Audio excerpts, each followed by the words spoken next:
السلام علیکم دوستوں، ساتھیوں، سب سے پہلے تو میں آپ سب کو ویلکم کرنا چاہتا ہوں۔ آج کی یہ جو تقریب ہے، اس کو جس طرح سے آپ طالب علموں نے آرگنائز کیا ہے، یہ واقعی آپ ایک مبارکباد کے مستحق ہیں۔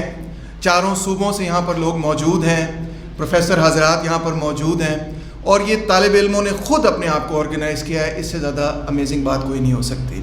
اور یہاں پہ لوگ ایسے بیٹھے ہوئے میں دیکھ رہا ہوں صبح سے، جن کو واقعی علم سے پیار ہے اور علم کی پیاس ہے۔ مجھے امید ہے کہ کیونکہ ہم 1:30 بجے لیکچر شروع کر رہے ہیں کہ آپ کی علم کی پیاس جو ہے وہ آپ کی پیٹ کی بھوک کو روک کے رکھے گی، اور تھوڑی دیر آپ میرے ساتھ برداشت کریں گے کہ لیکچر سنا جائے، پھر اس کے بعد آپ کو کھانا پینا بھی مل جائے گا۔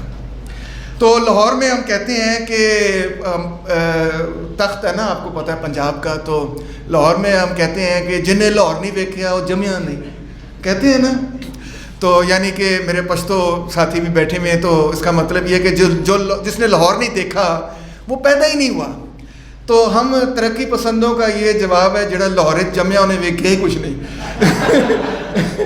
وجہ اس کی یہ ہے کہ کیونکہ یہ تخت ہے تو ایک سمندر غربت کا، استحصال کا ہمیں پورے پاکستان کے اندر نظر آتا ہے، پنڈوں کے اندر نظر آتا ہے، ہم سے دور دراز علاقوں کے اندر نظر آتا ہے۔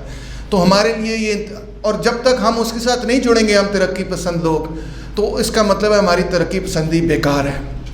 تو لاہور تک ہم نے محدود نہیں رہنا۔ اسی لیے ہمارے لیے انتہائی خوشی کی بات ہے کہ سندھ سے ہمارے دوست آئے ہوئے ہیں، خیبر پختونخوا سے، بلوچستان سے، اور ایون پنجاب کے دور دراز علاقوں سے لوگ آئے ہوئے ہیں۔ تو ویلکم ٹو لاہور، اور آپ سب لوگوں کو خوش آمدید۔ میرا کام بہت ہی آسان کر دیا مجھ سے پہلے سے جو اسپیکر آئے تھے انہوں نے، یعنی ڈاکٹر سید عظیم نے، کہ انہوں نے آپ کو ایک پوری تاریخ بتائی، مارکسزم کی نظریاتی تاریخ۔ تو میں ان کا انتہائی مشکور ہوں اس حوالے سے، کیونکہ وہ تاریخ بتا کر انہوں نے در حقیقت وہ سب باتیں کر دیں جو میں صبح رات کچھ بلکہ جب بیٹھ کے لیکچر بنا رہا تھا تو میں سوچ رہا تھا کہ یار یہ ساری باتیں میں کر رہا ہوں، مگر اس سے پہلے والی باتیں تو میں کر ہی نہیں رہا، یہ کیسے لوگ سمجھیں گے۔ وہ سارا مسئلہ پروفیسر عظیم نے حل کر دیا، تو میں ان کا مشکور ہوں۔ بہت اچھا لیکچر تھا، بڑا شاندار لیکچر تھا۔ اور میرے کچھ ساتھی مجھے کہہ رہے تھے، خاص طور پہ جو خیبر پختونخوا سے آئے ہوئے تھے، کہ ہمیں تو آدھی بات سمجھ نہیں آئی کیونکہ ہم پشتوں میں چیزیں سمجھتے ہیں۔ تو ان کے لیے میں بتا رہا ہوں کہ یہ تمام لیکچرز ہم ریکارڈ کر رہے ہیں۔ اگر میری بات کچھ تیز ہو جائے یا عظیم کی بات کچھ تیز ہو تو فکر نہ کریں، آپ بے شک ہم سے 100 دفعہ وہ لیکچر دوبارہ کرائیں، یوٹیوب پہ، انٹرنیٹ پہ ہم یہ سب چیزیں اپلوڈ کر دیں گے۔ تو دوستوں، ایک ٹی وی کا ڈرامہ میں دیکھ رہا تھا اسٹار ٹریک کے نام سے، جس میں پوری یونیورس میں ایک بڑا مسئلہ بن جاتا ہے اور تباہی پیدا ہو جاتی ہے۔ تو اس میں جو ہیروئن ہوتی ہے وہ کہتی ہے کہ جب تک ہم اس تباہی کی جڑ پر نہیں پہنچیں گے، اس وقت تک ہم دوبارہ سے اپنی تہذیب کو ٹھیک نہیں کر پائیں گے۔ تو میں نے سوچا یار یہ تو فلم جو ہے میری بات کر رہی ہے کہ جب تک ہم سوویت یونین کی توڑ پھوڑ کو نہیں سمجھیں گے تو اس وقت تک ہم دوبارہ سے بائیں بازو کو مضبوط نہیں کر سکیں گے۔ تو یہ انتہائی اہم سوالوں میں سے ایک اہم سوال ہے۔ اس سلسلے میں آج سے 20 سال پہلے جب کامریڈ عرفان، میں اور کامریڈ سید عظیم اور عامر بٹ ہمارا دوست ہوتا تھا، اور بھی دوست یار تھے، سعدیہ طور وغیرہ، ہم نے مل کر لاہور پارٹی بنانی شروع کی، تو اس وقت میں نے ایک کتاب لکھنی شروع کی جو آپ کے سامنے ہے۔ اس کا نام ہے The Long March: A Marxist Examination of the Defeat of Socialism in the USSR۔ اب یہ کتاب میں نے لکھ تو ماری، مگر میری اس وقت عمر جو تھی وہ آپ جتنی تھی، اتنی کوئی اچھی کتاب نہیں ہے یہ، مگر اس کا بیسک آرگیومنٹ اس کی درست ہے، مگر اس میں کافی کچھ لکھنے کی ضرورت ہے۔ ابھی جس طرح فیض صاحب کہتے ہیں نا کہ ہم نے زندگی میں 2 کام کیے، کچھ عشق کیا، کچھ کام کیا، دونوں بھی ناکام ہوئے، تو یہ کتاب بھی اسی قسم کا معاملہ ہے۔ امید ہے کہ اس کو آپ کی مدد سے کچھ بہتر کیا جائے گا۔ مگر بہرحال اس کتاب کی جو بیسک آؤٹ لائن، جو بیسک تھیسس ہے اس کتاب کا، اس سے آج بھی 20 سال بعد بھی میں اتفاق کرتا ہوں کہ میرا جو انالیسس اس وقت پریزنٹ کیا اس میں 19-20 کا تو فرق آیا ہے، مگر بیسک تھیسس جو میں نے اس وقت لکھا اسی سے میں آج بھی اتفاق کرتا ہوں۔ تو شروع کرنے سے پہلے میں یہ لینن کی ایک بڑی خوبصورت کوٹیشن ہے، وہ کہتے ہیں بیٹن آرمیز لرن ویل، کہ جس فوج نے شکست دیکھی ہے نا وہ اپنی شکست سے سیکھتی ہے فوج۔ جس شخص نے زندگی کے اندر مشکلات دیکھی ہیں وہی اپنی مشکلات سے سیکھ سکتا ہے۔ اور میں نے اس کتاب کا نام بھی لانگ مارچ اس لیے رکھا کیونکہ ماؤ زیدونگ نے جب اپنی جدوجہد کی تو ایک پوائنٹ پر ان کو بہت بری شکست سے دوچار ہونا پڑا اور ان کو ایک بڑی لمبی لانگ مارچ کرنی پڑی. لانگ مارچ کی وہ والی مارچ نہیں تھی جو اسلام آباد سے لاہور سے اسلام آباد چل پڑتے ہیں. یہ ایسی مارچ تھی جس میں لوگ ان پہ بمباری کر رہے تھے, قتل کر رہے تھے ان کو, اور وہ اپنی جان بچا کر بھاگ رہے تھے. اور جب وہ مارچ ختم ہوئی تو ہزاروں لوگوں کی جو فوج پیپلز لبریشن آرمی تھی وہ 6000 لوگوں تک بچ رہ گئی, اور سب بڑے ڈپریس تھے کہ ہمارے ساتھی کچھ مارے گئے, کچھ چھوڑ گئے. مگر ماؤ کے جو کریزی لیول کا اس کا آپٹمزم تھا, اس نے کہا نہیں کوئی مسئلہ نہیں, اب تو ہم پہلے سے بہتر پوزیشن میں. انہوں نے کہا یہ پاگل ہو گئے, پہلے سے بہتر پوزیشن میں, 6000 بندہ صرف ہمارا بچ گیا. انہوں نے کہا کہ جو 6000 بندہ بچ گیا ہے وہ سنہرے لوگ ہیں, اور آپ دیکھیں کہ یہی کایا پلٹیں گے. اور حقیقت میں ایسے ہوا. پالیسیز انہوں نے اپنی تبدیل کی, فائٹنگ اسٹریٹجی اپنی تبدیل کی, اور اس کے بعد ایک کے بعد دوسری, دوسرے کے بعد تیسری کامیابی حاصل کرنی شروع کی. یعنی کہ اگر ہم اپنی شکست سے سبق حاصل کر لیں, اسباق حاصل کر لیں, تو کامیابی ہمارے قدم چومے گی. میں شروع کرنا چاہوں گا اپنی بات چیت ان عام فہم باتوں سے جو آپ کو سننے میں ملتی ہیں ٹی وی پہ اور ریڈیو پہ اور اخبارات کے اندر اور کتابوں کے اندر بھی, اور ہمارے مولوی حضرات بھی کرتے رہتے ہیں. ان کو میں کہوں گا ریئیکشنری تھیوریز اگینسٹ سوشلزم, کیونکہ یہ دائیں بازو کے نقطہ نظر ہیں, ان کا بائیں بازو سے کوئی تعلق نہیں ہے. کچھ فلسافیکل ہیں, کچھ معاشی ہیں, کچھ سیاسی ہیں. فلسفے کے میدان میں ہمیں اکثر یہ بتایا جاتا ہے کہ سوشلزم کا اصل مسئلہ یہ ہے that it ignores the spiritual aspects of humanity. spiritual aspects سے مطلب یہ ہے کہ ہمارے خیالات کی دنیا, ہمارے تصورات کی دنیا, ہماری کیا کہنا چاہیے دینی مسائل کے حوالے سے اور انٹلیکچوئل مسائل کے حوالے سے, اس لیے اس کا اصل مسئلہ یہ. معاشی اعتبار سے میں یہ بتایا جاتا ہے کہ یہ انڈیویجولزم کے خلاف ہے, انفرادیت کے خلاف ہے, یہ انسینٹیوز کے خلاف ہے, یہ معاشی نظام میں سب برابر ہو جاتے ہیں اس لیے یہ معاشی نظام نہیں چل سکتا. اور پالیٹکس میں ہمیں یہ بتایا جاتا ہے کہ سوشلزم تو بڑی سفاک قسم کی ایک ڈکٹیٹرشپ ہے, ملینز آف لوگوں کا قتل عام کرنے کے لیے یہ ڈکٹیٹر ہیں اور وغیرہ وغیرہ. اور ان میں سے ہر سوشلسٹوں کی بشمول ڈاکٹر خالد مسعود صاحب کی اصل خواہش یہ ہے کہ یہ کو بہت بڑے لیڈر بنے اور پھر سب کو اپنے بوٹوں تلے جو ہے رون دیں. یہ سبق سکھائے جاتے ہیں عام لوگوں کو, مگر یہ سب جھوٹ ہے. آئیے ان کو ایک ایک کر کے, پہلے ان کو ایک ایک کر کے ایڈریس کرتے ہیں تاکہ آپ کا مائنڈ ان سے کلیئر ہو, پھر آگے چلیں گے. دیکھیں جی, مٹیریلزم ہمارا بنیادی فلسفہ ہے. مادیت کو ہم دیکھتے ہیں, جس کو ہم جدلیاتی مادیت کہتے ہیں یا مٹیریلسٹ انٹرپریٹیشن آف ہسٹری اس کو کہتے ہیں. اب اس کا جو سب سے انگریزی کا لفظ ہے کریس, یعنی کہ گھٹیا, سب سے بیکار جو انٹرپریٹیشن ہے نا وہ یہ ہے کہ خیالات غیر اہم ہیں. اصل بات تو یہ ہے کہ جی مادی معروضی حالات کو آپ نے دیکھنا ہے. مگر یہ نقطہ نظر مارکس کا کبھی نہیں تھا کہ مادی معروضی حالات اہم ہوتے ہیں, خیالات اہم نہیں ہوتے. اگر مارکس کا یہ خیال ہوتا کہ خیالات اہم نہیں ہیں تو ساری زندگی اس نے اپنی لگا دی ہوتی داس کیپٹل لکھتے لکھتے. ظاہری بات ہے اس کا خیال تھا کہ خیالات انتہائی اہم ہیں, اسی لیے اس نے اپنی ساری زندگی خیالات کو تبدیل کرنے میں صرف کی. بات یہ ہے کہ مٹیریلزم یہ فلسفہ نہیں ہے کہ خیالات غیر اہم ہیں, مٹیریل کنڈیشنز اہم ہیں. مٹیریلزم یہ فلسفہ ہے کہ ہمارے تمام خیالات ہمارے مادی معروضی حالات کے ساتھ جڑے ہوئے ہیں. ان دونوں چیزوں میں بہت بڑا فرق ہے.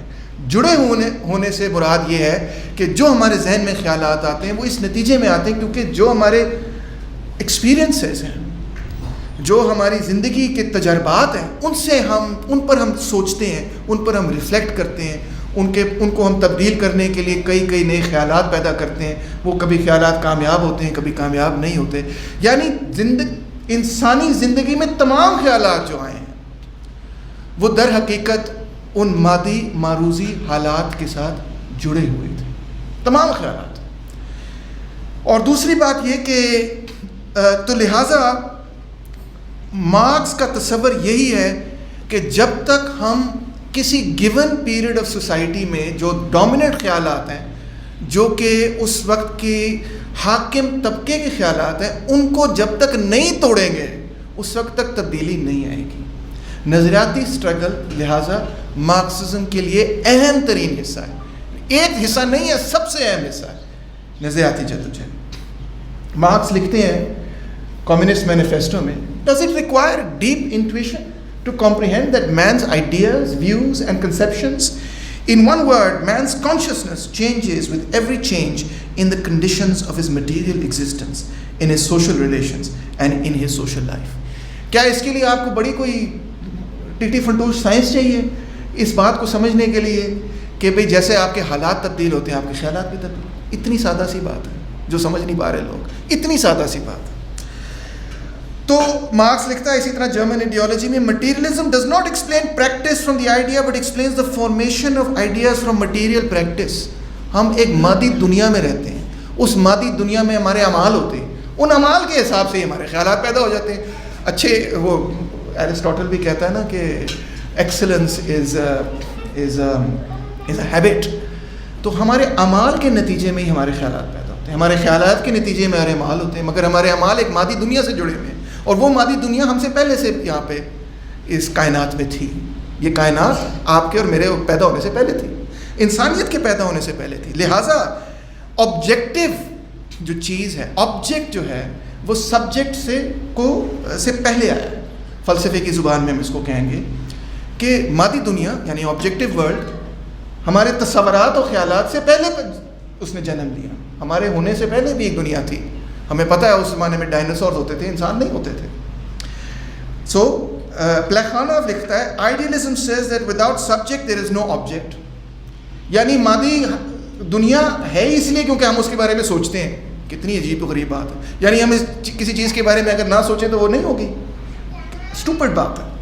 The history of the earth shows that the object existed long before the subject appeared. یعنی کہ consciousness بعد میں آئی، پہلے مادہ تھا. Long before the appearance of organisms possessing a perceptible degree of consciousness. اس سے پہلے کہ ایسی زندگی شروع ہوئی جو کہ تصورات رکھتی تھی، خیالات رکھتی تھی، اس سے پہلے یہ کائنات ایگزسٹ کرتی تھی. The history of development reveals the truth of materialism. Science نے مٹیریلزم کو سچ ثابت کر دیا، اس کو غلط ثابت کیا ہی نہیں جا سکتا. تمام آئیڈیلزم اب بیکار فلسفہ ہے، ویسٹ آف ٹائم ہے، بلکہ صرف اس کا فائدہ یہ ہے کہ اس کو ہم ریفیوٹ کریں اور آگے بڑھیں. لینن لکھتے ہیں our sensation, our consciousness is only an image of the external world and it is obvious that an image cannot exist without the thing imaged. یعنی کہ ہم چیزوں کو دیکھتے ہیں، اس کے بارے میں کوئی تصور رکھتے ہیں، تو یہ ممکن ہی نہیں کہ ہم تصور کسی ایسی چیز کے بارے میں رکھیں جو ہے ہی نہیں. کوئی چیز ہے جس کے بارے میں ہم تصور رکھتے ہیں. تو اسی طرح لینن لکھتے ہیں objective reality independent of man as the source of our sensation. مزید میں چلیں آگے تھوڑا سا اسکپ کرتا ہوں. تو تصورات و خیالات کی دنیا میں ہی سب سے پہلے طبقاتی جد و جہد شروع ہوتی ہے. لٹریچر میں، موسیقی میں، ہمارے پھر اس کے بعد فلسفے میں، سیاست میں، ان سب چیزوں کا عکس نظر آتا ہے. وہ طبقات جو کہ لڑ رہے ہوتے ہیں وہ اپنا نقطہ نظر ہر حوالے سے پیش کرنے کی کوشش کرتے ہیں. اسی لیے فیض احمد فیض جیسے لوگ، حبیب جالب جیسے لوگ پیدا ہوتے ہیں، تاکہ وہ کیونکہ غریب طبقہ ہے ان کی نمائندگی کرنے والے لوگ آپ کو ادب میں بھی ملیں گے، آپ کو پینٹنگ میں بھی ملیں گے، آپ کو آرٹ میں بھی ملیں گے، آپ کو سائنس میں بھی ملیں گے، سوشل سائنس میں، ہر فیلڈ میں ملیں گے. اچھا، دوسرا جھوٹ، آئیے اس طرف بڑھتے ہیں کہ معاشی نظام کے حوالے سے آپ کو سبق سکھایا جاتا ہے جی کمیونزم آ جائے گا تو سب کو ایک ہی تنخواہ ملے گی.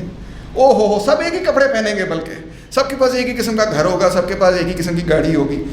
بالکل بونگی بات ہے. یہ کسی ایک مارکس کے ورک میں کبھی یہ بات نہیں لکھی گئی کہ سب کو برابر تنخواہ ملے گی. بلکہ مارکس یہ کہتا ہے، غور سے سنیے گا، the concept of a socialist society as a realm of equality is a one-sided French concept deriving from the old liberty equality fraternity.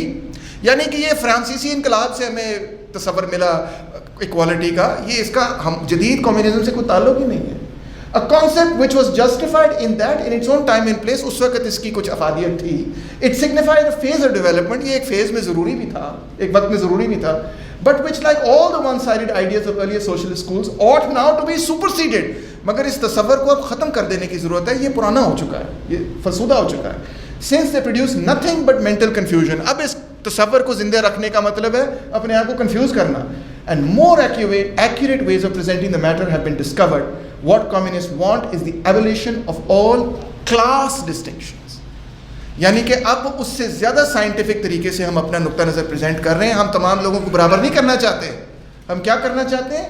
طبقاتی استحصال کو ختم کرنا چاہتے ہیں. ٹھیک ہوگی بات؟ اور اسی حوالے سے کمیونسٹ مینیفیسٹو میں لکھتا ہے کارل مارکس کہ تمام کمیونسٹوں کی تھیوری کو ایک جملے میں سمرائز کرتا ہوں, اور وہ یہ نجی ملکیت کا خاتمہ. نجی گل ہے.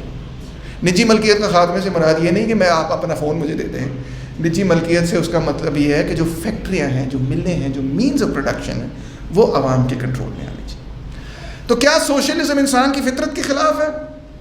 نو. سوشلزم اس چیز کو پہچان, یہ نہیں ہم کہتے آپ کو سیلفش نہیں ہونا, خود غرض نہیں ہونا, سیلف لیس ہو جاؤ, بس عوام کی خدمت کرتے رہو, خود مر جاؤ, ایک جس طرح ہمارے صوفی حضرات کہتے ہیں ایک وہ پروانے کی طرح جو دیے کے گرد گھومتا رہتا ہے, اپنے آپ کو فنا کر دو. نہیں, یہ نہیں, ہم نہیں یہ کہتے, یہ وہ کہتے ہیں. ہم نہیں کہتے. ہم کیا کہتے ہیں؟ کارل مارکس لکھتا ہے communist do not oppose egoism to selfishness اور سیلفلیسنس, ٹو سیلفشنس اور سیلفلیسنس ٹو ایگوئزم. ہم انا اور خود غرضی یا انا کو غلط نہیں سمجھتے, اور انا اور عوام کی بے لوث خدمت کرنے کے تضاد کو اہم نہیں سمجھتے. یہ کہہ رہا ہے. Nor do they express this contradiction theoretically either in its sentimental or in its high-flown ideological form. یہ ہمارے لیے اہم سوال ہی نہیں ہے, وہ یہ کہہ رہا ہے. They rather demonstrate its material source with which it dissipated of itself. The communists do not preach morality at all. ہمارے اکثر یہاں پہ کمیونسٹوں میں تصور ہے, یہ نہ ختم کر دو سارا مسئلہ حل ہو جائے گا. وہ مارکس نے اسی چیز کو ایڈریس کرتے ہوئے کہا کہ یہ نہیں ہے صحیح, یہ this is not the issue, کیا نہ ختم کر دو سارا مسئلہ, بلکہ وہ کہتا ہے ہم یعنی communist do not put to people the moral demand. ہم یہ نہیں کہتے لوگوں کو لو ون انادر, ایک دوسرے سے پیار کرو, ڈو ناٹ بی ایگوئسٹ, انا ختم کر دو.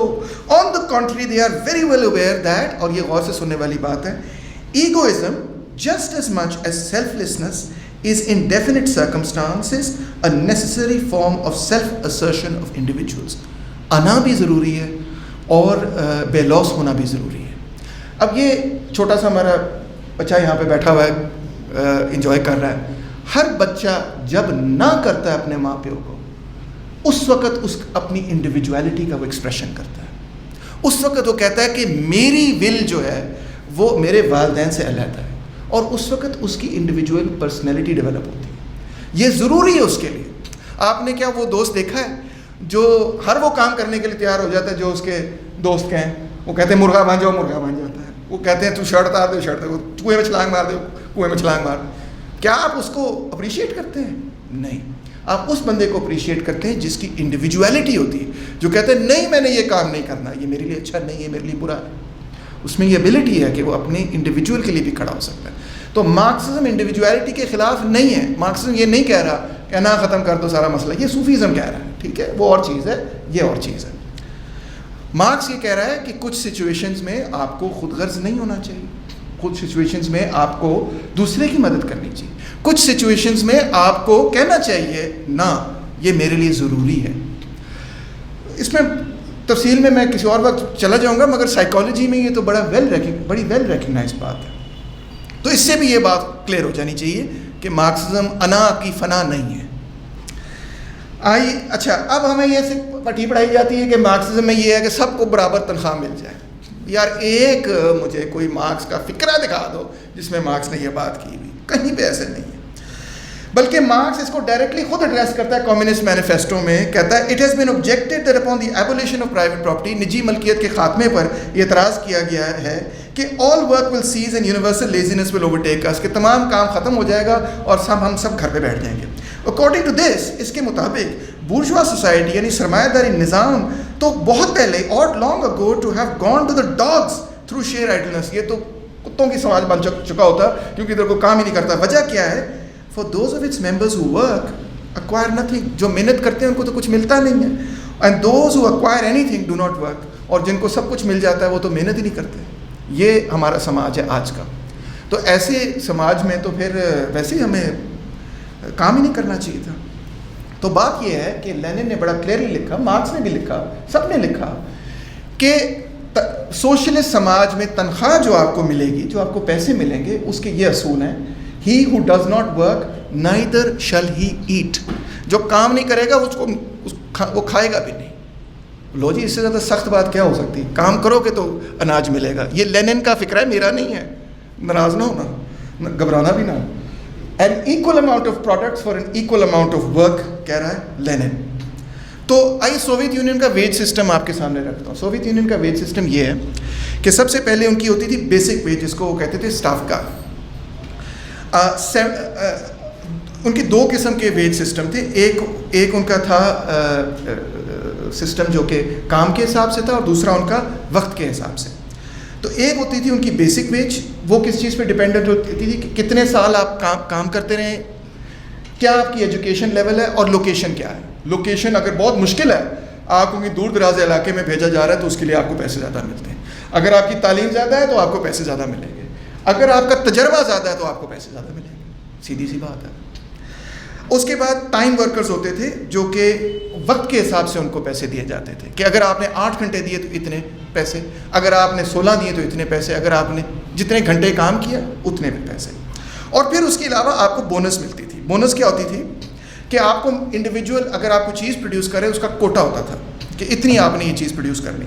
جب آپ کوٹا سے اوپر جاتے تھے تو آپ کو ایکسیلریٹنگ ریٹ پہ زیادہ بونس ملتی تھی. مثال کے طور پہ اگر آپ 120% کوٹا سے بڑھ جائیں گے تو 100% جو آپ نے پروڈیوس کیا وہ آپ کو بیسک ویج ملے گی. اس کے بعد جو نیکسٹ 10% پروڈیوس کیا ہے اس پہ آپ کو اضافی ویج ملے گی. اس کے بعد جو مزید 10% آپ نے پروڈیوس کیا اس پہ آپ کو ڈبل ریٹ ملے گا.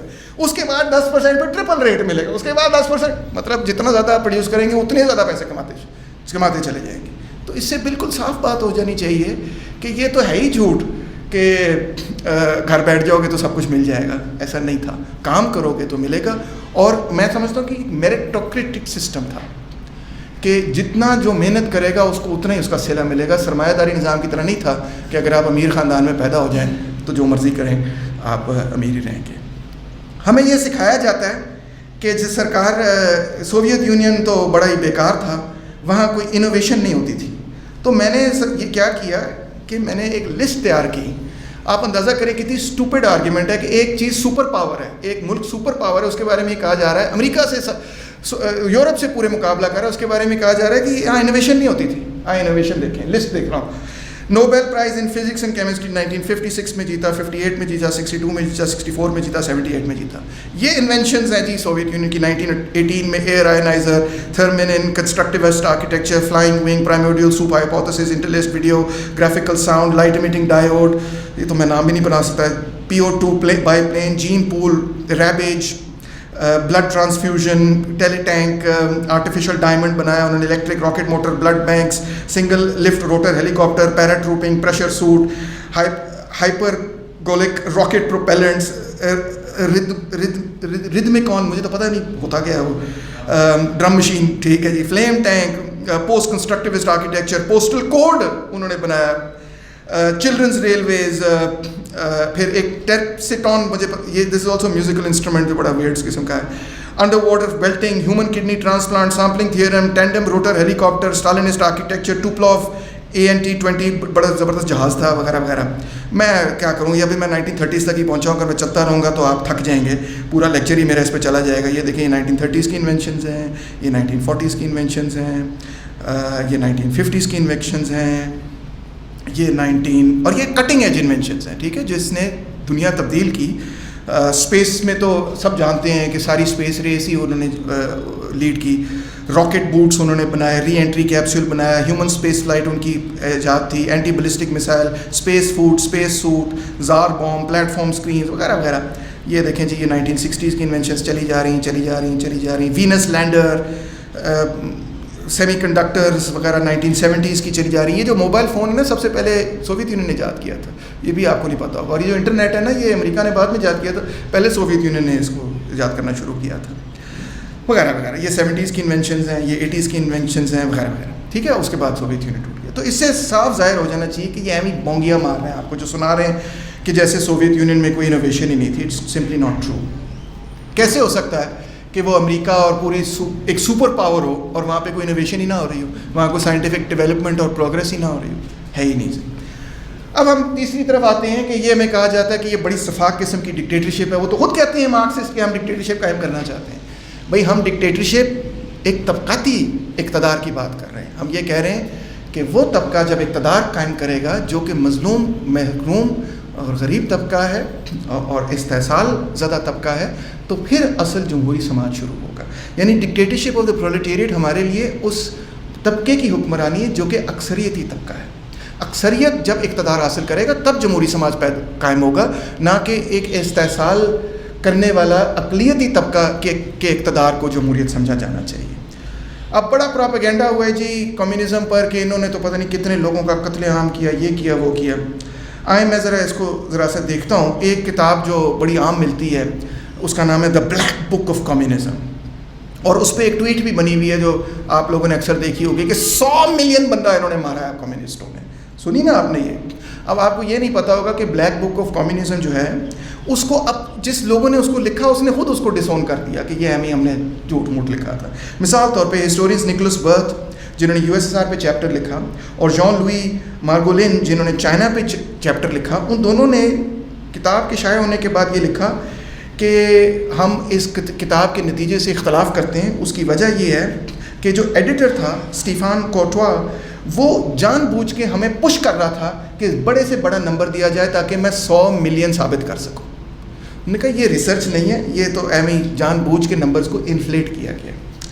اور چومسکی نے بھی یہی کہا کہ اگر یہی پیمانہ لگانا ہے تو سرمایہ داری نظام نے تو مطلب ہے کہ جتنی بڑی بڑی فیمنس کاز کی ہیں وہ تو بہت ہی بڑے.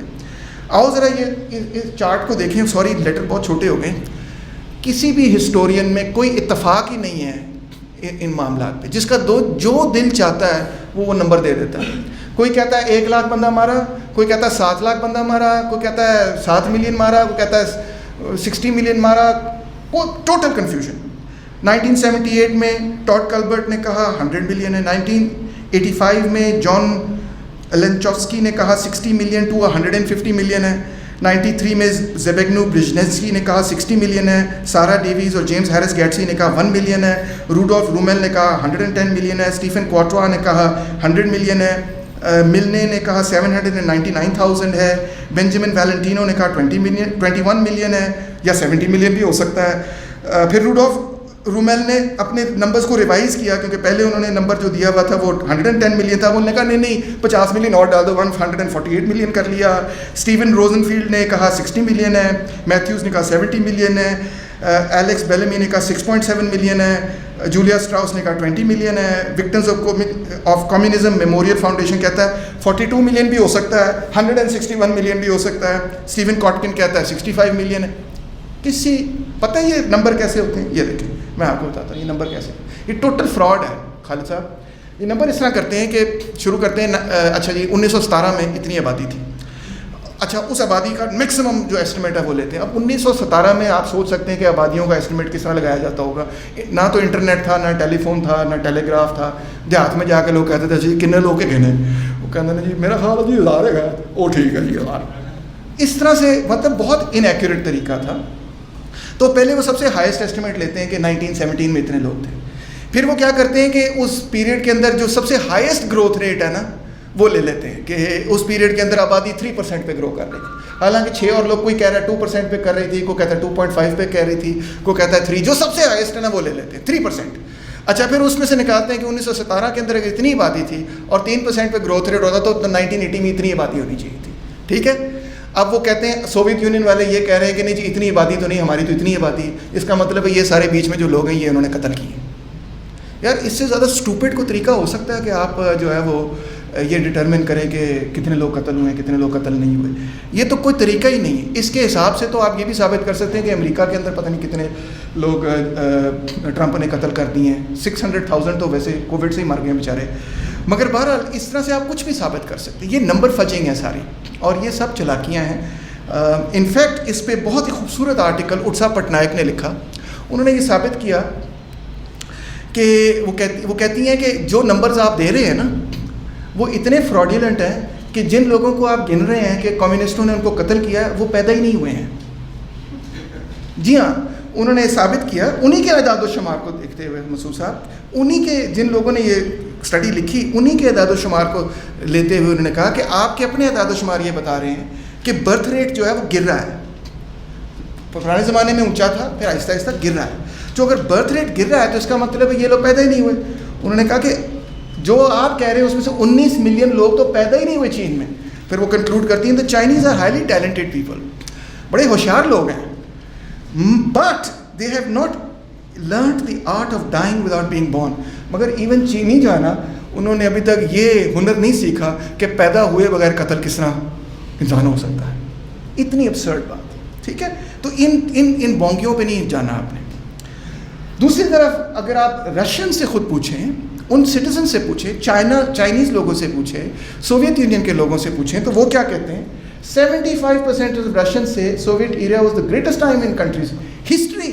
تاریخ میں سب سے اچھا وقت, روس کی تمام تاریخ میں سب سے اچھا وقت کون سا تھا؟ جب سوویت یونین قائم تھا. یہ 75% لوگ کہہ رہے ہیں. 75% لوگ تو یہ بھی نہیں فیصلہ کر سکتے کہ عمران خان اچھا کپتان ہے کہ نہیں, مگر وہ یہ کہتے ہیں کہ اتنا اتفاق ہے. 75% لوگ. اور آپ دیکھیں ریسنٹلی 70% کورسپونڈنٹس یہ کہتے ہیں کہ اسٹالن جو ہے ہماری, رشینز کہہ رہے ہیں کہ اسٹالن ہماری پوری روس کی تاریخ میں سب سے عظیم لیڈر تھا, لینن سے بھی زیادہ عظیم. عجیب و غریب قسم کی بات لگتی ہے کہ ایک طرف آپ کو یہ نیریٹو مل رہا ہے کہ اس سے زیادہ شفاق ڈکٹیٹر کبھی تاریخ میں نہیں پیدا ہوا, اور دوسری طرف آپ کو یہ نیریٹو مل رہا ہے روسی عوام سے خود کہ اس سے زیادہ بہتر لیڈر نہیں ہماری کبھی زندگی میں پیدا ہوا. تو ہم کس کی بات مانیں؟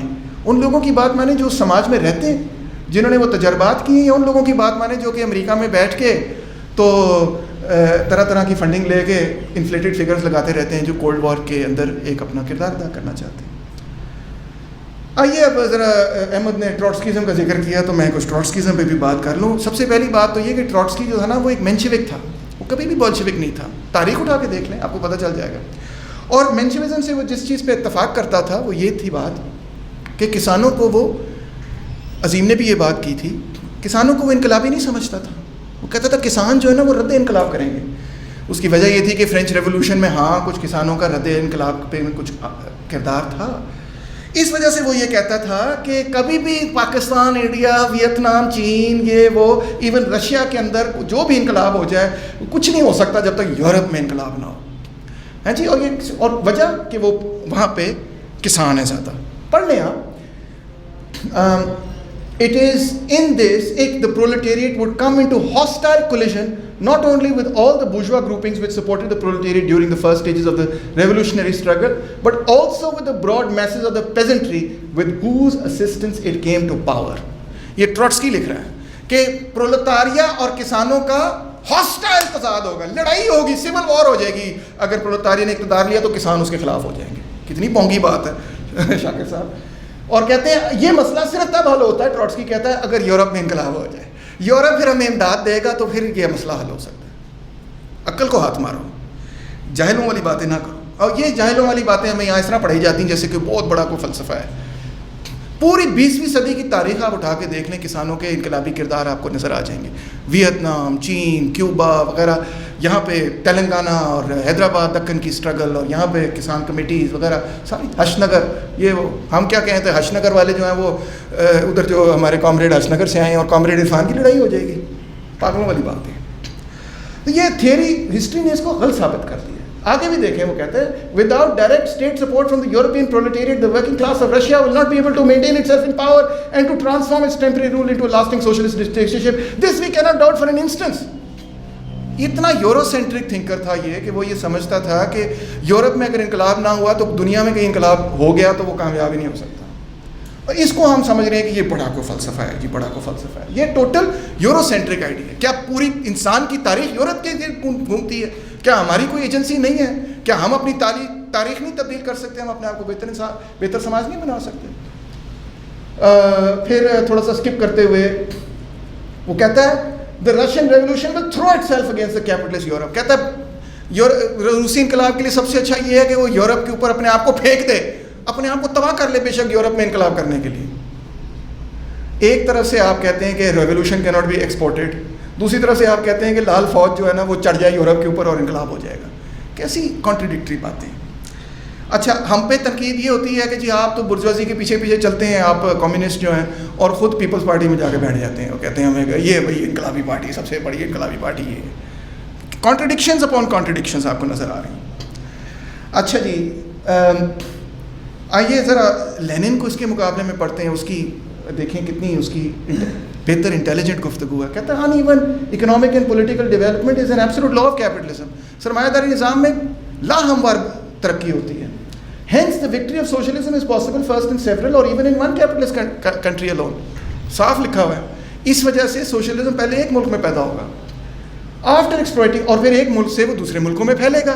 جیسے جیسے وہ اپنے آپ کو مستحکم کرے گا اس ملک میں, تو خیالات دوسرے ملک میں بھی پھیلیں گے, پھر وہاں بھی مزدور طبقہ کھڑا ہوگا. اسی طرح آگے پھر وہ لکھتا ہے آئی نو there are of course sieges اور طنز کر رہا ہے کہ اپنے آپ کو بڑا عقل مند سمجھتے ہیں. ٹروٹسکی پہ طنز کر رہا ہے, بڑا اپنے آپ کو عقل مند سمجھتا ہے. Think they are very clever, بڑا اپنے آپ کو چلاک سمجھتا ہے اور اپنے آپ کو سوشلسٹ بھی کہتا ہے. who has said that power should not have been seized until the revolution had broken out in all countries.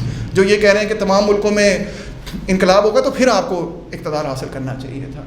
They do not suspect that by speaking in this way they are deserting the revolution and going over to the side of the bourgeoisie. ان کا نقطہ نظر انقلابی نہیں ہے بلکہ ان کا نقطہ نظر رد انقلاب ہے. To wait until the toiling classes bring about a revolution on an international scale means that everybody should stand stock still in expectation. That is nonsense.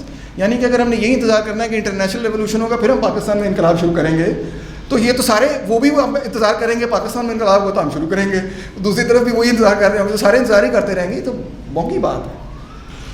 پھر آگے لینن لکھتا ہے سوشلزم جو ہے وہ تمام ملکوں میں اکٹھے کامیابی نہیں حاصل کرے گا. It will achieve victory first in one اور سیورل کنٹریز. پہلے ایک ملک میں یا چند ملکوں میں کامیابی ہوگی اور دوسرے ملک جو ہیں وہ سرمایہ دار رہیں گے. تو ہم بھی چاہتے ہیں, لینن آخر میں لکھتا ہے کہ دنیا میں انقلاب ہو, مگر اس کا یہ مطلب نہیں ہے, ہم اتنے بیوقوف نہیں ہیں کہ اگر دوسری جگہ میں انقلاب نہیں ہوگا تو ہم کچھ بھی نہیں کریں گے, ہاتھوں پہ ہاتھ رکھے بیٹھے رہیں گے. میں لمبی کوٹیشن ہے, میں پوری آپ کو پڑھ کے نہیں سناتا, مگر میں آپ کو یہ بتا رہا ہوں کہ اس طرح کی درجنوں کوٹیشنز نے پڑھی ہوئی ہیں لینن کے کام ورک کے اندر, جس میں وہ سوشلزم ان ون کنٹری کی بات کر رہا ہے اور یہ کہہ رہا ہے کہ یار عقل کرو, 5 انگلیاں برابر نہیں ہوتی, کہیں کسی ملک میں پہلے انقلاب ہو جاتا ہے, کسی میں بعد میں ہوتا ہے. یہ زندگی کا حصہ ہے, کوئی کمپلیکیٹڈ بات نہیں ہے. اتنی سمپل باتوں کو اتنا کمپلیکیٹڈ بنا کے پیش کیا جاتا ہے کہ جیسے بڑی کو تھیری پیش کی جا رہی, مگر اگر آپ بالکل سادہ طریقے سے ان کے بارے میں سوچیں تو آپ کو سمجھ آ جائے گی کہ آپ کے ساتھ کس طرح سے گوگلی آپ کو کہی جا رہی ہے. ہمیں یہ کہا جاتا ہے کہ جی سوشلزم جو ہے وہ تو سروائیو نہیں کر سکتا تھا. یہ جو کالا ایریا نا نقشے کا, ادھر دیکھیں, یہ سارا کالا علاقہ, یہ سارا کالا علاقہ یورپ کا وہ علاقہ ہے جو فیشسٹوں کے کنٹرول میں تھا. کس کے کنٹرول میں؟ فیشسٹوں کے. اور ان سب نے مل کر ایک فوج بنا لی تھی. جی ہاں, ان سب نے مل کر ایک ملٹری کمانڈ بنایا تھا, اور اس ملٹری کمانڈ کے تحت آپ دیکھ سکتے ہیں کہ فرانس پر ان کا آلریڈی قبضہ تھا. یہ یہاں پہ ان کا قبضہ تھا, اور یہاں پہ ان کی وشی گورنمنٹ تھی جو کہ پرو فرینچ تھی. یعنی پورے یورپ کے کانٹیننٹ سوائے گریٹ برٹن کے پورے یورپ کے کانٹیننٹ پہ فیشسٹوں کا قبضہ ہو چکا تھا. اور پھر اس قبضے کے بعد انہوں نے اپنی ساری کی ساری قوت لگائی سوویت یونین پر. اور کون جیتا؟ سوویت یونین, یورپ نہیں جیتا. یعنی کہ ٹروٹسکی کی تھیوری کا منہ توڑ جواب یہی ہے کہ پورا یورپ اکٹھا ہو گیا کمیونسٹوں کو اور سوویت یونین کو توڑنے کے لیے, اور سوویت یونین نہیں ٹوٹا, یورپ ٹوٹ گیا, یورپ کی فوجیں ٹوٹ گئیں. تو یہ ہے بات.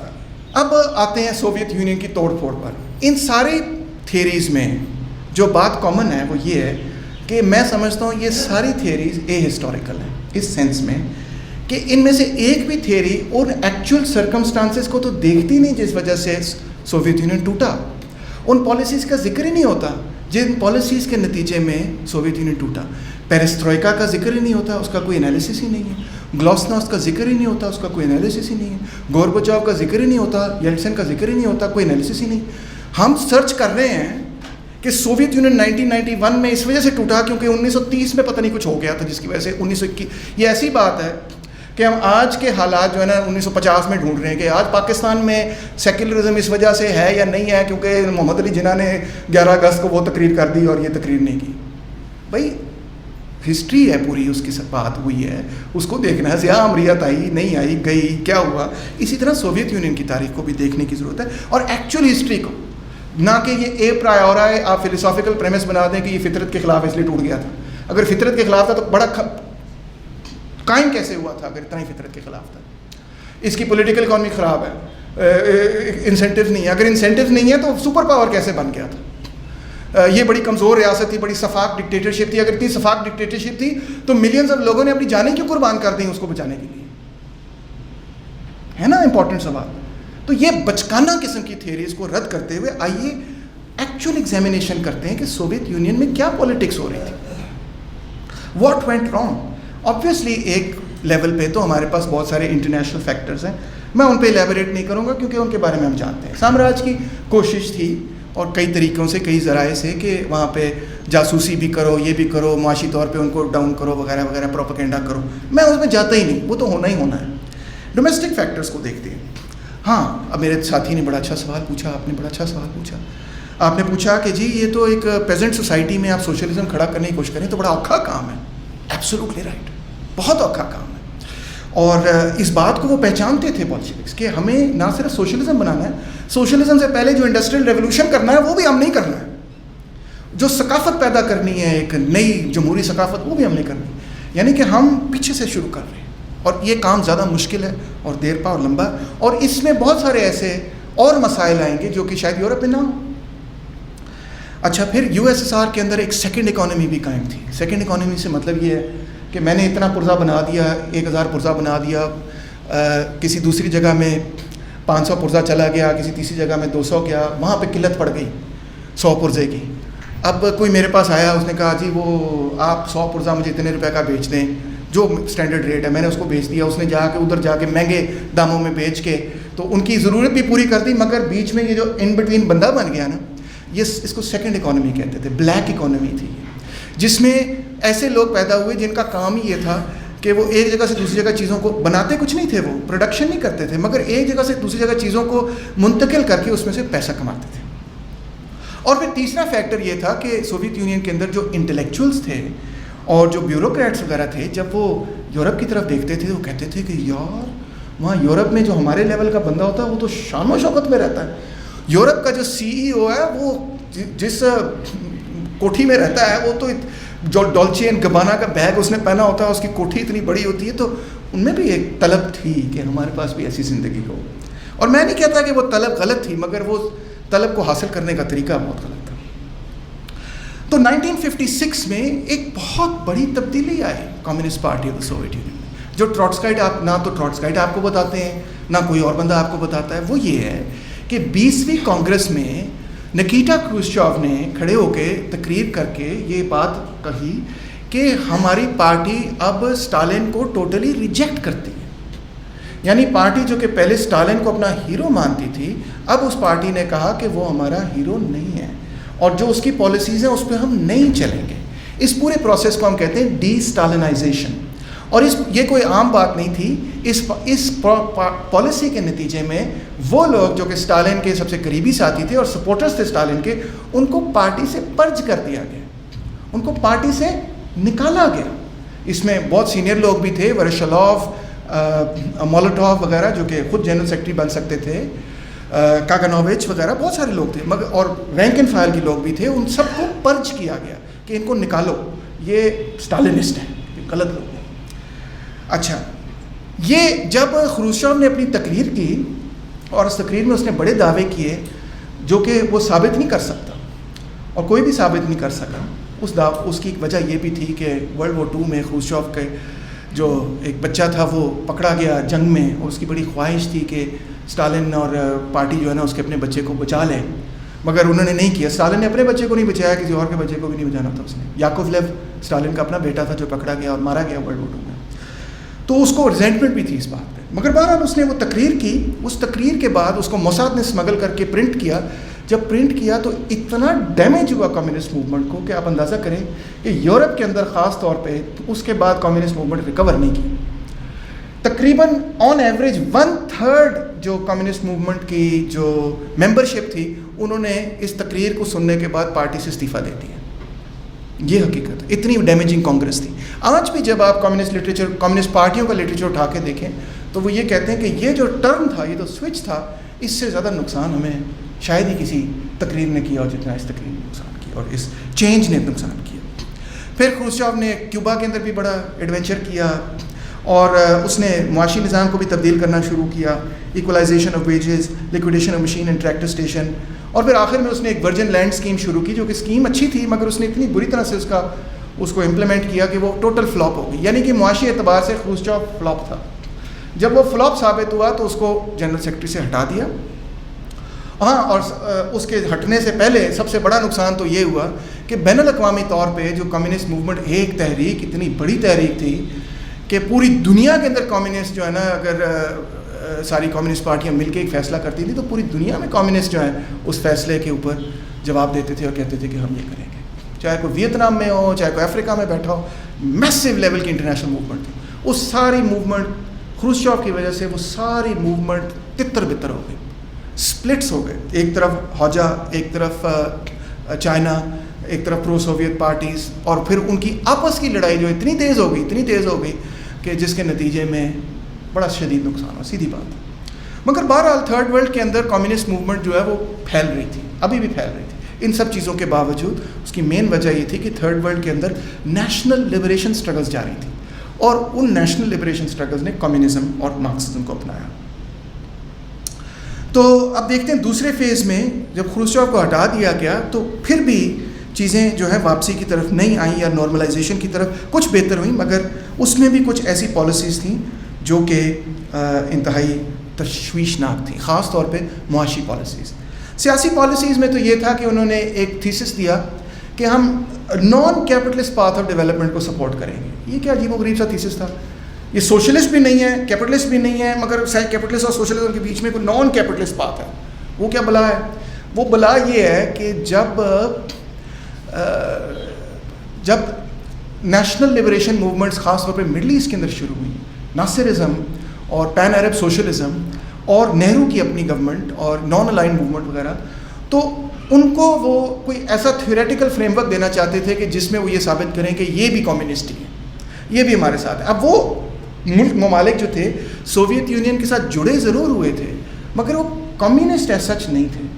تو اس میں ان کی کوشش یہ تھی کہ بھٹو, میں آپ کو مثال دیتا ہوں, آسان مثال یہ ہے کہ بھٹو جیسے سیاستدان کو بھی ہم کسی طرح گھیر لیں. تو اس میں بھی پرابلم یہی تھا کہ بہت بڑے پیمانے پر کمیونسٹوں میں کنفیوژن پیدا ہوئی کہ ہمارا کیا رویہ ہونا چاہیے نہرو کی طرف, ناصر کی طرف, بھٹو کی طرف وغیرہ. ایک مثال آپ کو دیتا ہوں کہ 1963 میں گمال عبد الناصر, جس کو میں بہت حوالوں سے سپورٹ بھی کرتا ہوں کیونکہ سوئس کنال کی نیشنلائزیشن وغیرہ, مگر وہ کمیونسٹوں کے بھی بڑا خلاف تھا. اس نے کمیونسٹوں کو جیل میں رکھا. جیل میں کمیونسٹ پارٹی ایجپٹ جو کہ مڈل ایسٹ کی بہت امپورٹنٹ پارٹی تھی, بہت بڑی پارٹی تھی, پر اثر پارٹی تھی, جیل میں آپ اندازہ کریں کمیونسٹ بیٹھے ہوئے, اور انہوں نے یہ فیصلہ کیا کہ اب ہمیں جو ہے نا کمیونسٹ پارٹی کی ضرورت نہیں ہے, ہم کمیونسٹ پارٹی ختم کر لیں اور صرف ناصر کی پارٹی جوائن کر لیں اور اس کو سپورٹ کریں. کتنی عجیب و غریب بات ہے. بہرحال انہوں نے یہ فیصلہ کیا. اس کے بعد کمیونسٹ پارٹی ایجپٹ ختم ہو گئی 63 میں, کیونکہ انہوں نے یہ فیصلہ کیا کہ چھوڑو ناصر کی پارٹی جوائن کر لو. ان کی انڈیپینڈنٹ کلاس آرگنائزیشن ختم ہو گئی. تو اس کا نقصان تو ہونا ہی تھا, مگر بہرحال یہ تو علیحدہ مسئلہ ہے, اس پہ کسی اور وقت ڈیبیٹ کریں گے. سوویت یونین پہ واپس آتے ہیں. 1965 میں بریژنیو اور اس کے اکنامک ایڈوائزرز نے ایک ریفارم انٹروڈیوس کیا جن کا نام ہے لیبرمن ریفارمز. بہت امپورٹنٹ ریفارمز ہیں, بہت ہی امپورٹنٹ ریفارمز. ان ریفارمز میں یہ تھا کہ انہوں نے جو پرانا سسٹم تھا جس سے پلانڈ اکانومی چلتی تھی, وہ میں تھوڑا سا آپ کو سمجھا دیتا ہوں. وہ پوری اکانومی کو 2 سیکٹر میں تقسیم کرتے ہیں. ایک وہ جو کنزیومر گڈز بناتی ہے, کپڑے بناتی ہے, گاڑیاں, جوتے وغیرہ جو چیزیں ہم استعمال کرتے ہیں. ایک وہ سیکٹر ہے جو وہ چیزیں بناتی ہیں کہ جن سے کنزیومر گڈز بنتی ہیں, مشینز اور means of production, tractors, harvesters, combines وغیرہ. تو معاشیت اکنامکس کا اصول ہے کہ جب آپ زیادہ مشینیں بنائیں گے تو ان مشینوں کے نتیجے میں زیادہ پیداوار ہوگی. جب آپ زیادہ ٹریکٹر بنائیں گے تو زیادہ اناج پیدا ہوگا. تو اس کا مطلب ہے اناج سے آپ کو زیادہ سے زیادہ کوشش کرنی چاہیے کہ آپ پوری ایگریکلچرل پروڈکشن کو میکنائز کریں. آپ ساری اپنی پروڈکشن میں ٹیکنالوجی میں انویسٹ کر کے اس کو میکنائز کریں. آپ اس کو اس طرح سمجھیں کہ ٹیکنالوجی میں انویسٹمنٹ کرنی ہے. یعنی ہیوی انڈسٹری میں انویسٹمنٹ کرنی. انہوں نے یہ سارا سوئچ مار دیا. انہوں نے کہا نہیں ہم اپنی پبلک کو ریلیف دینا چاہتے ہیں. بہت قتل عام ہوا ورلڈ وار 2 میں ہوا. پبلک نے بہت پیٹ باندھ کر اپنے اس جنگ میں کامیابی حاصل کی.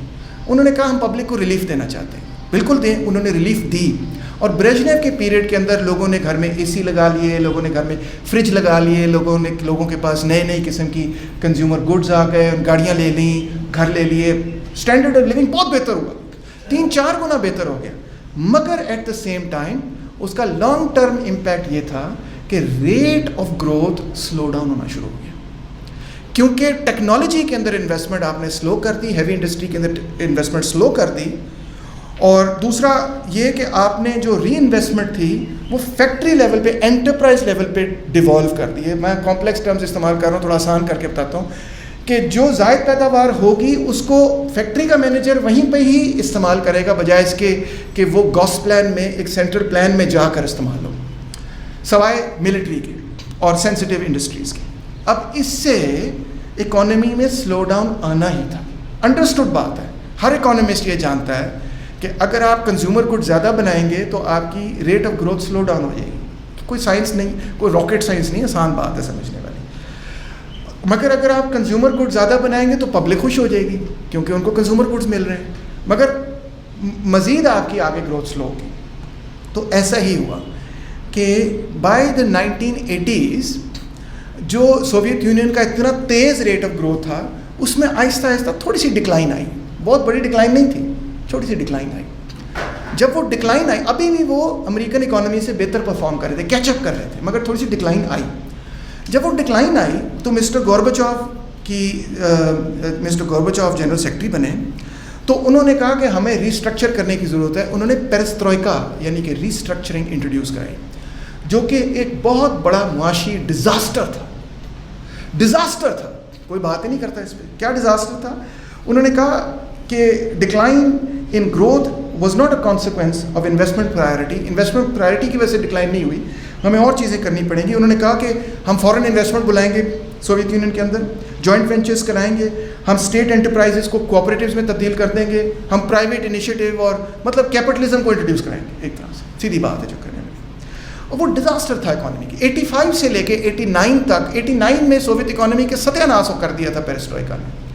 جتنا ستیہ ناش ہو رہا تھا, حیرت انگیز بات ہے کہ جتنا ستیہ ناش اس پالیسی کے نتیجے میں ہو رہا تھا اتنا ہی یہ لوگ اور گامزن تھے اور کہتے تھے نہیں پیرسٹروئکا اس لیے کامیاب نہیں ہوا کیونکہ ہم میں اوپننس نہیں ہے, ہم وسیع القلبی سے نہیں سوچ رہے. تو اس نے ایک اور پالیسی انٹروڈیوس کر دی جس کا نام تھا گلوسنوست, یعنی کہ اوپننس. گلوسنوست کا یہ مطلب تھا کہ جو ویسٹ کے آئیڈیاز ہیں ان کو امپورٹ کریں, اپنی تاریخ کو بالکل زچ کر دیں, اپنی اچیومنٹس کو انہوں نے زیرو کرنا شروع کر دیا, ہر چیز کو زیرو, یہ بھی کچھ نہیں, یہ بھی کچھ نہیں, وہ بڑے گریٹ ہیں, وہ جس طرح کر رہے ہیں اسی طرح سے ہمیں کرنا چاہیے. رزلٹ یہ گلوسنوست کا رزلٹ یہ ہوا کہ سارے جو بڑے بڑے ادارے تھے, پارٹی کے اپنے ادارے, ان مثال طور پہ پراودا, اسکرا وغیرہ, یہ ترود پیپر, ان کا جتنے بڑے بڑے اخبارات تھے ان کے ادارتی بورڈ پہ انہوں نے ایسے لوگوں کو گورباچوف نے پلیس کیا جو کہ بیسکلی کمیونزم کی تاریخ کے اور کمیونزم مارکسزم وغیرہ کے خلاف تھے. میں ایسے ہی نہیں کہہ رہا یہ باتیں ساری میں اب تفصیل اگر آپ کو کبھی دکھاؤں تو ثابت ہو چکی ہیں کہ وہ چاہتے تھے کہ یہ نظام ختم ہو اور یورپ کی طرز کا ایک کوئی سوشل ڈیموکریٹک قسم کا سسٹم جو ہے وہ قائم کر دیا جائے. تو اخبارات وغیرہ کے اندر اور میس میڈیا کے اندر جو کمیونسٹوں جس کے ذریعے کمیونسٹ اپنا نقطہ نظر پبلک میں پہنچاتے تھے وہ ذرائع ان کے پاس مکمل طور پہ بلاک ہو گئے. یہ ایک ایسی لیڈرشپ تھی جو upper layer of the communist party پہ چھا گئی. انہوں نے پوری کمیونسٹ پارٹی کو بھی تبدیل کیا. 1986 کے اندر جو کانگریس ہوئی, اچھا پرانی پارٹی کے اندر اکثریت مزدوروں کی اور غریب لوگوں کی ہوا کرتی تھی, چند انٹلیکچوئلز ہوا کرتے تھے. گورباچوف کی پارٹی کے اندر جو مزدور تھے, پہلی دفعہ 86 کے اندر جو کانگریس ہوئی وہ 50% یا 50% سے نیچے تھے. اب اندازہ کریں ایک ورکنگ کلاس پارٹی کے اندر زیادہ تر انٹلیکچوئلز بھر گئے اور مزدوروں کو انہوں نے اپنی پارٹی سے باہر نکال دیا. اور پھر جب سپریم سوویت نے گورباچوف کی پالیسی پہ اعتراض کیا, جمہوری پبلک اوپینین نے کہا کہ یہ پالیسی غلط ہے, تو کیا اس نے جمہور کی بات سنی؟ نہیں. اس نے وہ سپریم سوویت ڈیزالو کر دیا. اس کی جگہ اس نے people's deputies of the Soviet Union 1988 میں انٹروڈیوس کرا دیا, جو کہ ڈفرینٹ بیسس پہ الیکشن کرتا تھا, اور اس میں اس نے اپنے فالوورس کو بھر دیا کہ جو میں نے پالیسی پاس کرنی ہے میں اسے پاس کرا لوں گا. تو اندازہ کریں کہ کس قسم کے کتنے فراڈ ہوئے. یہ کوئی ٹراٹسکائٹ کیوں نہیں بتاتا آپ کو کہ جو سوویت یونین کا سسٹم تھا وہ گورباچوف نے توڑ کر اپنا ایک سسٹم بنایا جو کہ 88 میں پیپلز ڈیپوٹیز کا, جو کہ بالکل اس سے مختلف تھا. پھر اس کے سارے کے نتیجے میں سوویت یونین ٹوٹنا ہی ٹوٹنا تھا. رشیا کے اندر خاص طور پہ بورس یلتسن نے آ کر تو یہ کہا کہ روس کو علیحدہ کر دو سوویت یونین سے. اچھا یہ بھی میں آپ کو بتاؤں, دلچسپ بات ہے کہ سوویت یونین اس وجہ سے نہیں ٹوٹا کہ مسلمان ممالک نے کہا کہ ہائے ہم پہ بڑے ظلم ہوتے ہیں, ہم مسجد نہیں جا سکتے. نو, مسلمان ملکوں کے اندر سوویت یونین کے اندر سب سے زیادہ سپورٹ تھا سوویت یونین اور سوشلزم کے لیے. ابھی میں آپ کو گراف بھی دکھاؤں گا اس کا. 2-3 کنٹریز تھیں, ہاں 2-3 اسٹیٹس تھے جو کہتے تھے ہم علیحدہ ہونا چاہتے ہیں, مولڈووا وغیرہ, مگر بائی اینڈ لارج کوئی علیحدہ نہیں ہونا چاہتا. علیحدہ کون ہونا چاہتا تھا؟ رشیا. رشیا نے سیسیڈ کیا یو ایس ایس آر سے, رشیا نے علیحدہ ہوا یو ایس ایس آر سے. وجہ یہ تھی کہ رشیا ان سارے باقی ایریاز کو بڑے میسو لیول پہ سبسڈی دیتا تھا. انہوں نے کہا کہ ہم نے ان کے ساتھ کوئی تعلق نہیں رکھنا, ہم اپنا ملک یو ایس ایس آر سے علیحدہ کریں گے. تو یہ یلتسن نے آ کے پھر توڑا یو ایس ایس آر کو, اور توڑنے کے بعد اس نے انٹروڈیوس کی شاک تھراپی, جس میں اس نے 6 سے 8 مہینے کے اندر ساری کی ساری اکانومی کو پرائیویٹائز کر دیا. جب وہ ساری اکانومی پرائیویٹائز ہوئی تو یو ایس ایس آر کا ستیہ ناش ہو گیا. اتنا ستیہ ناش ہوا کہ جیسے وہاں پہ کوئی جنگ ہوئی. 1993 میں پارلیمنٹ نے اس کے خلاف بغاوت کر دی, اور پبلک نے بھی اس کے خلاف بغاوت کر دی, یلتسن کے خلاف. اور یلتسن نے کیا کیا؟ کیا اس نے یہ کہا کہ بھائی پبلک میرے خلاف ہو گئی, پارلیمنٹ میرے خلاف ہے؟ نہیں, اس نے فوج بلائی, ٹینک بلائے, پارلیمنٹ پہ اٹیک کروایا, پارلیمنٹ کو بلڈوز کر کے تو اپنا, اور پھر پبلک کو مارا پیٹا اور اپنی ڈکٹیٹرشپ قائم کی. اور سارے کے سارے لبرلز اور سارے ویسٹرن لوگ کہہ رہے تھے کبھی کبھار جمہوریت کے لیے آمرانہ اقدامات بھی کرنے پڑتے ہیں, کوئی نہیں ایسے ٹھیک کر لے. میں آپ کو ایک چھوٹا سا ویڈیو دکھاتا ہوں. آپ گورباچوف کو بڑا اچھا سمجھتے ہوں گے. یہاں ہمارے لیفٹ میں بھی گورباچوف کے ماننے والے بڑے تھے 1980 کی دہائی میں, انہوں نے پارٹی ختم کر دی. آئیے ذرا گورباچوف کا یہ ویڈیو دیکھیے, آپ کو اندازہ ہوگا کیسا گریٹ آدمی تھا یہ گورباچوف چل کے جا رہا ہے کہیں پہ اپنے بچے کے ساتھ, اپنی بچی کے ساتھ. کہاں جا رہا ہے؟ پیزا ہٹ کے اندر. وہ کہتا ہے یہ تو گورباچوف بیٹھا ہوا ہے, وہ پیزا ہٹ کھا رہا ہے. ہاں یہ گورباچوف ہی ہے. اس کی وجہ سے ہمارے اندر معاشی بربادی ہوئی نہیں, اس کی وجہ سے ہمیں موقع ملے, اس کی وجہ سے ہم سیاسی طور پہ انسٹیبلٹی پھیلی, اس کی وجہ سے ہمیں آزادی ملی, بالکل تباہی ہوئی, امید ملی. یہ کہتی ہے کہ اس کی وجہ سے بہت ساری چیزیں ہمیں ملی, مثال طور پہ پیزا ہٹ. ہاں ٹھیک ہے.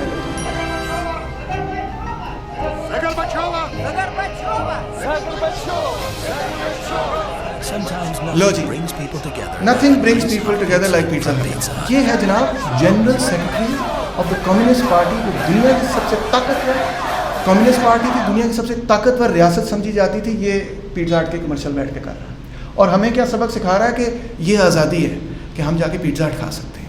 بھئی یہ آزادی نہیں چاہیے ہمیں آزادی یہ چاہیے کہ لوگ جو ہیں ان کے پاس صحت کی سہولیات ہوں, ان کے پاس ایجوکیشن ہو, ان کے پاس جابس ہوں, ان کے پاس نوکریاں ہوں, غربت و بے روزگاری کا خاتمہ ہو. یہ اصل آزادی ہے. پیزا ہٹ آزادی نہیں ہے. پیزا ہٹ کسی نے کھانا جا کے کھا لے, میں اعتراض نہیں کر رہا, جتنا مرضی پیزا کھائے, میک ڈونلڈ سے بھی کھائے, کوئی مسئلہ نہیں, مگر فری مارکیٹ اکانومی جو ہے وہ عوام کی بربادی ہے. اور یہ ثابت ہوا. یہ دیکھیں,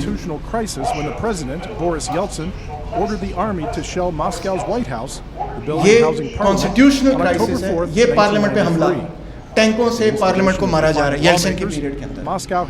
یہ سڑکوں پہ لڑائیاں, کمیونسٹ نکل کر لڑ رہے ہیں, بڈھے جنگ سب لڑ رہے ہیں, پولیس سے لڑ رہے ہیں. یہ تو نہیں نا آپ کو کوئی بتاتا.